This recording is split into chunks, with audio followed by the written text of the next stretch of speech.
Hello guys, we are back with some Fallout 4 and I want to talk to you about a mod that I have tried out recently called the Commonwealth Responders. It is a quest mod by Tuesday and you can download it from the Nexus. Now I want to share with you my experience using this mod and give you my review. I never really did reviews for quest mods in this game for several reasons. One, Fallout 4 just lacks quest mods when compared to Fallout 3 and New Vegas. And two, they are mostly just too lengthy without having a good story or objective to keep me interested. Also, I'm a noob at making a review like this, but whatever, let's just begin. So, the responders have arrived in the Commonwealth, but they are in some trouble, and it's up to you, the player character, with the plot and or power armor to save the day. So, this quest can begin several ways, but to get the full experience, you should cross the Sanctuary Bridge headed toward Red Rocket. From here, you will get a quest objective to tune into an emergency broadcast. Now, I have had an issue with this part as the emergency broadcast was just on the same frequency as one of my other radio stations. This is actually a problem that many users have experienced. Even the great Oxhorn himself has had this problem. So, I'm sadly not going to link up my commentary with everything shown here in this video for a combination of me having a bad PC, low disk space, and an annoying neighbor. But I want to just, do this review anyway, and I hope you guys can forgive me for that. So, whether you can or cannot get the radio to play properly, you will need to head to the Lexington apartments where there will be some responders fighting some raiders. The raiders will kill all of the responders as you make your way up the stairs, and I think that the responders are scripted to lose as I made a few attempts to see if I could save them and I failed every time. So in this Lexington building you can loot the responders for their clothes. They have the paramedic jumpsuits and some fire spitter suits and helmets. And you will eventually find a note on the bed that will, send you to a few other locations. So you'll end up going to the Mystic Pines, Corvega Assembly Plant, and a few other locations. Eventually, you will meet up with a guy named Jake, who is the last of the Commonwealth responders. Hi. Hey there. Don't worry, I'm not gonna shoot you. I could see you coming from a mile away. I could tell that you weren't a raider. I'm Jake Campbell, responder volunteer. And I swear, those raiders, they're gonna pay for what they've done. But in order for that to happen, I'm gonna need some more people. After all, I can't go after them all by myself. He gives you some simple tasks like getting books and schematics to help rebuild.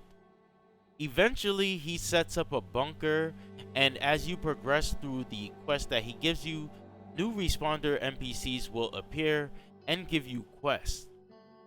There's some other tasks like securing a lighthouse so other responders can arrive by boat from another location, and you have to get supplies from them and yada yada yada. It was very simple stuff. I can't complain too much. Now, what I didn't like about this mod was that most of the NPCs added by this will say nothing to you unless they are part of a quest stage. For example, if I get an objective to talk to an NPC, the NPC will tell me I need to do this objective. But if I try to talk to the NPC again, they won't say anything to me until I return to them after completing the task. So there should be some dialogue at the very least in between, Make them say something like, "We'll talk once you finish that task I gave you." Something like that, as opposed to me trying to talk to them and they don't say anything. It was just a bit unimmersive. The radio, I think, should just be removed or at least disabled once you finish the Lexington quest to keep it from conflicting with other radios. So, the radio itself from this mod is the reason why I'm on the fence about keeping this mod. Another issue that I had was that it touched home plate, the player home in Diamond City. While I don't use that player home much, it's just asking for conflicts with other mods. Not to mention, it forces you to buy the player home just to complete the quest because there's like a book in there that you need to collect. So that was mostly it. I'm not someone who complains about everything as a modder myself, who dabbles with dialogues, quest stages, packages, and scripts in the creation kit. I can tell you that this isn't easy, which is why you see less of these type of mods and more of those bikini type of mods. So Tuesday, I recognize your hard work. Just gotta fix a little bit of the small talk on these NPCs. My pet peeve with this mod was the way the quest stages were set up. Rather than making it a few big quests, it was just a bunch of small quests. So doing something as simple as picking up a note will complete a quest and give you a new one, as opposed to just giving you a new objective and advancing the quest stage. So I also didn't like the location of the base that you set up. It is in some far off corner in Natick, and as someone who plays on survival and never fast travels, I can tell you going back and forth to this place to complete missions was a bit of a drag. I had the survivalist bus, a personal vertibird, and some subway travel alternatives to help me keep my sanity.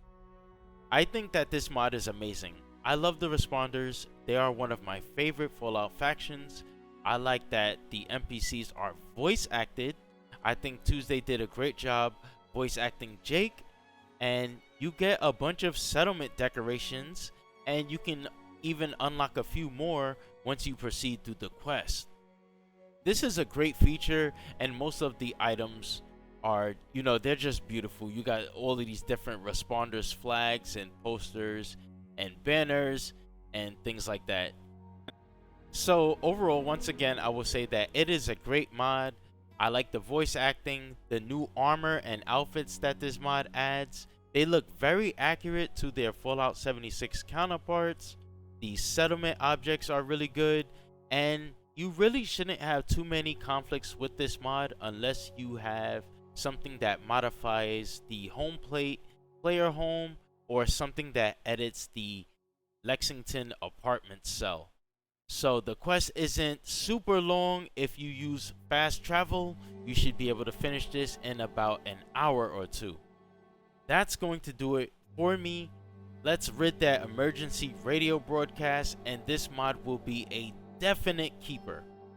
I truly feel like I have gotten my mod list damn near perfect and stable at over 860 mods, and all there is to do now is try out some modified quests that are added by mods. So leave some suggestions on what quest mod I should try out next. Thank you all for watching. If you're still here, I'm going to leave the responders mod in the description below, and I will see you all next time.